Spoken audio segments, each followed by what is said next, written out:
కేసీఆర్ గారు రూలింగ్ లో కంటే గవర్నమెంట్ల కంటే ఆపోజిషన్ లోనే కేసీఆర్ చాలా డేంజరస్. ఎందుకంటే అద్భుతంగా చీల్చి చెండాడడంలో, ప్రజల పక్షాన గొంతు విప్పడంలో, ప్రజల పక్షాన ప్రశ్నించడంలో కేసీఆర్ కంటే పదునైన గొంతు బహుశా భారతదేశంలోనే ఎక్కడా లేదు. ఇవాళ ఈయన మాట్లాడుతాడు ముఖ్యమంత్రి 100 మీటర్ల కింద దొక్కుతాడట బీఆర్ఎస్ ను. ఆయన 3 మీటర్లు కూడా లేడు. ఆయన అంటే మనం 100 మీటర్ల లోపల బొంద పెడతాడట. ఆయన 3 ఫీట్లు కూడా లేడు. ఆయన అంటే 100 మీటర్ల లోపల బొంద పెడతాడట. నేను రేవంత్ రెడ్డి గారికి ఒకటే చెప్తున్నా, రేవంత్ రెడ్డి గారు ఈ పిచ్చి మాటలు, ఈ ప్రగల్భాలు నీకంటే ముందు మీ గురువర్యులు మాట్లాడిండు. ఇవాళ గురువర్యుల పేర్లు ఎందుకు తీయగాని నీ గురువు మాట్లాడిండు, ఇంతకంటే ముందు ఉన్న పెద్ద పెద్ద తీస్మార్కాన్లు మాట్లాడిండు.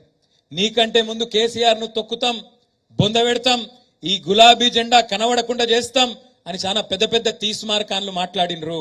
ఆ తీస్మార్కాన్లతోనే కాలేదు, నీలాంటి బుడ్ర ఖాన్తో ఏమవుతుంది అనే మాట నేను ఈ సందర్భంగా